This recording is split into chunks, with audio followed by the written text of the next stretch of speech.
We have a 5-pack of Eagles rumors on the docket for today's Philadelphia Eagles Now, and 5 burning questions I want to get to. Also, we're going to take your questions and your hot takes from some of our loyal subscribers right here on Philadelphia Eagles Now. I'm Chase Sr. Appreciate all of you for rocking with us, and we appreciate 8 Sleep for making today's show possible. Get $200 off the pod cover by going to 8sleep.com/chatsports. If you want to improve your sleep, make sure you do it with 8 Sleep. All of that information is available for you down in the show notes and in the comment section of this video. So my 5-pack of birds, rumors, and birds burning questions. I want you to say that 10 times fast down in the comment section. Number 1, can the Philadelphia Eagles realistically trade for Cowboys edge rusher Micah Parsons? In case you missed it, we talked about this last week. The buzz in Dallas right now is Micah Parsons is up for a contract extension when he does get paid. I think he's going to overtake Nick Bosa for the richest contract for a non-quarterback in the history of football, $34+ million per year. The word from the Cowboys is that they're growing tired of some of the Micah Parsons antics, him going on his podcast, him talking a little shit here and there. And this is just classic contract time where it's all about leverage. Sometimes there are these leaks that are out there and it's all about the team trying to drive the price down and then the agent and the player trying to drive the price tag up. And as part of that report from a radio station in Dallas, some people inside the Cowboys facility, they call it the Star in Frisco, would be relieved if Micah Parsons were to go elsewhere. I don't really put a lot of stock in that report. Micah Parsons is a generational player. The Dallas Cowboys would be idiotic to move on from a player who's been incredible his first 3 years in the National Football League. But as we know, the Cowboys do make some dumbfounding and head-scratching decisions from time to time. I did see this trade idea floated out there by 94.1 WIP, the Eagles' flagship radio station in Philadelphia, where the Eagles would receive Micah Parsons, edge rusher from Dallas, and then the Cowboys would receive Nolan Smith, who the Eagles drafted 30th overall in the 2023 draft out of Georgia, a 2024 first-round pick, which is the Eagles' own 22nd overall this year, and then a 2026 conditional third-round pick. I don't think this is the asking price for Micah Parsons. I think that it would be a lot more for Micah Parsons. That's just simply not going to be enough. And any Eagles fan who thinks that is a deal that's going to get the job done, that's going to convince the Cowboys into making that move with the division rival, you're delusional. I mean, Micah Parsons is a generational player. I think you're talking about giving up multiple first-round picks. Now, you could say, Chase, Nolan Smith was a first-rounder. 22nd overall is a first-rounder. But Nolan Smith is an unproven player. I think the Cowboys, if they get rid of Parsons, they got rid of Dak Prescott, that would signal a major overhaul and a rebuild for Dallas. And why would you want to get rid of a player of this caliber here, who comes into the league, first-round pick out of Penn State, has 13 sacks, 30 quarterback hits, and 20 TFLs. And then in year 2, 13 and a half sacks, 26 quarterback hits, and 13 TFLs. And then in 2023, a career-high 14 sacks, 33 quarterback hits, and 18 TFLs. Multiple first-rounders. If I'm Jerry Jones and Stephen Jones, that is the starting point in a trade for Micah Parsons.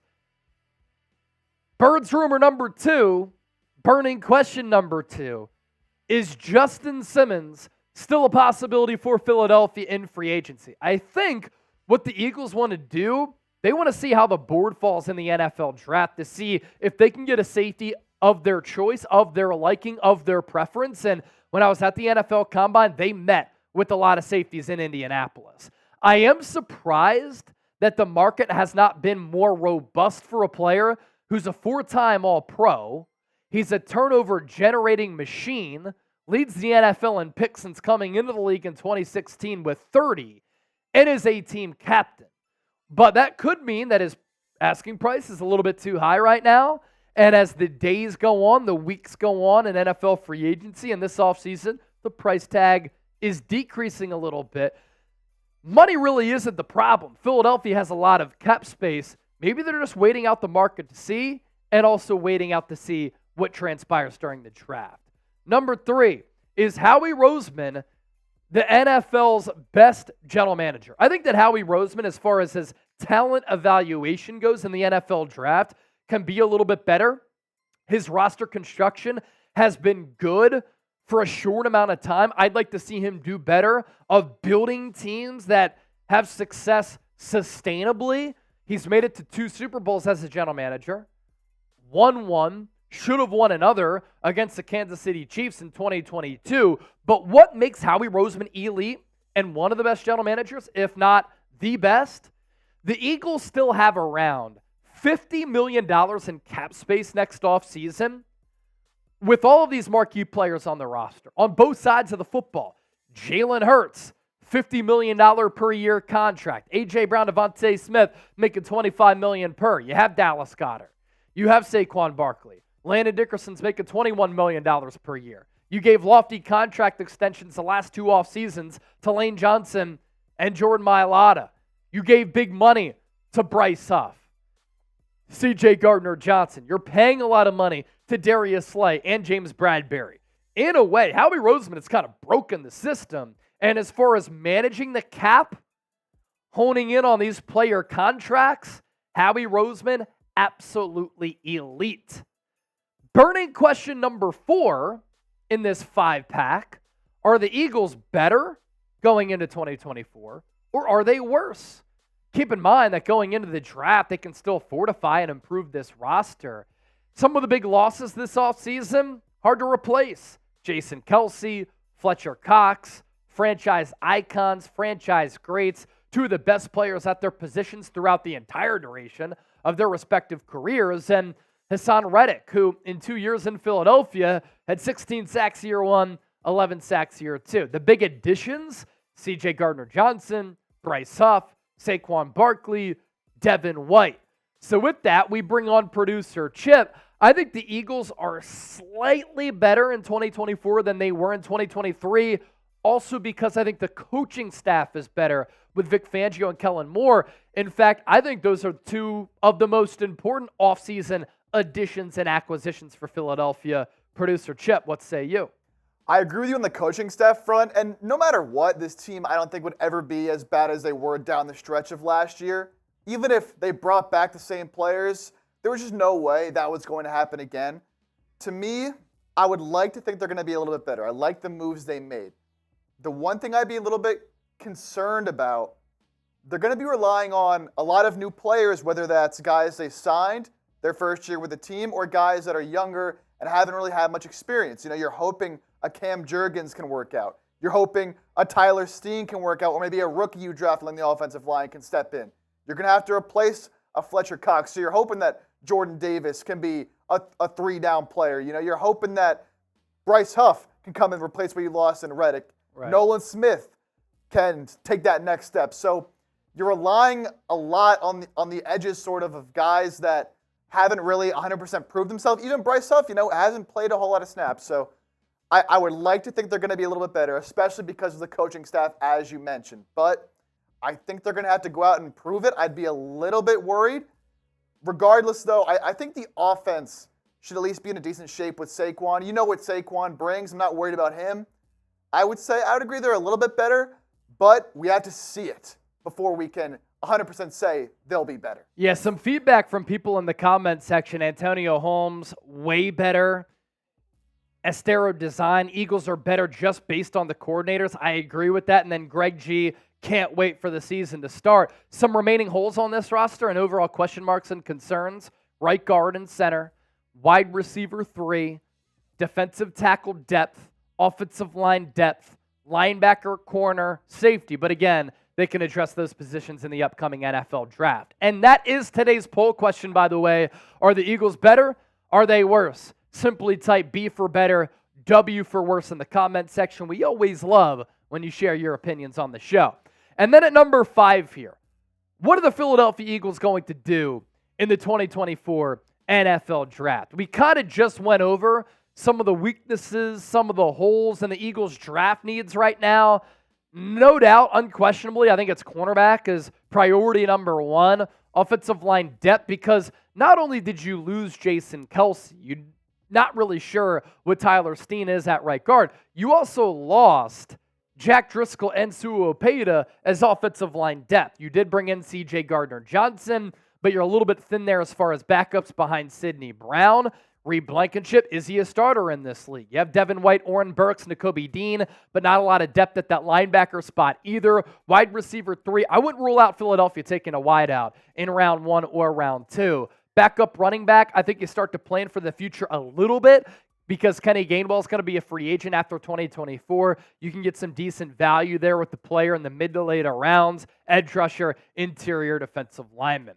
Stay tuned because coming up next here on today's Eagles Now, we are going to take your questions from some of our real ones, some of our subscribers here on the show. But let's tell you about our sponsor, which we quickly mentioned off the rip, and that is 8 Sleep. Sleep to power a whole new you. There's no better way to improve your day-to-day life better than sleep, and the easiest way to do that is with the 8 Sleep Pod 3. Start the new year right. Invest in the rest that you deserve with the 8 Sleep Pod. Sleep science shows that in order to sleep our best, our body temperature needs to drop in the early and middle part of our sleep and then rise in the morning. Well, the pod cover will improve your sleep by automatically adjusting your bed's temperature based on your individual needs because it can be added to any bed like a fitted sheet, and then it allows you and your partner to cool or warm your side of the bed as low as 55 degrees and up to 110 degrees. In addition to keeping you at the perfect temperature all night, the pod also tracks your sleep and health metrics.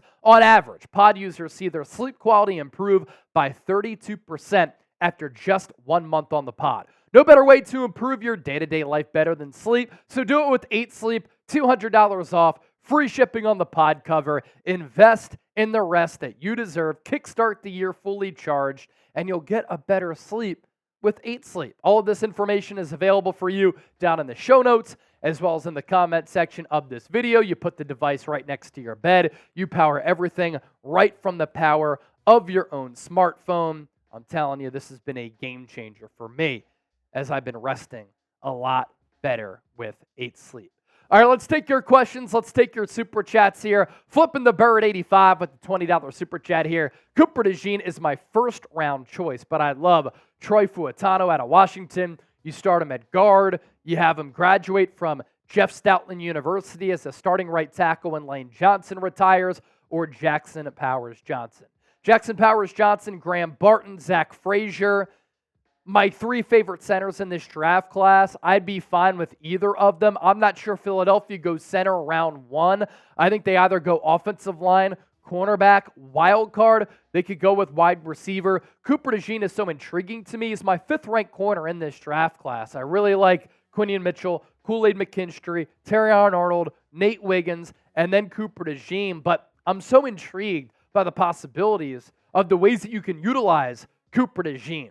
Troy Fuatano, I agree. He's a plug-and-play starting guard right from the jump in this league. Dennis Designs also with a $20 donation. I'm still worried about the middle of the defense, same as last year. I hope Devin White will make a difference. All of the analytical nerds will say Devin White is a terrible football player. He's overrated.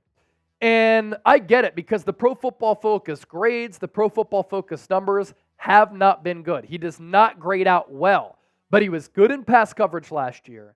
He's still extremely quick.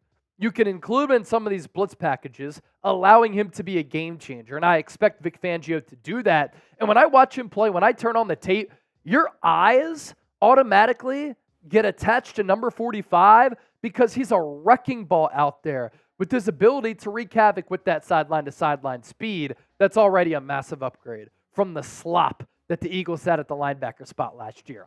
Emmanuel Henderson, $20 super chat.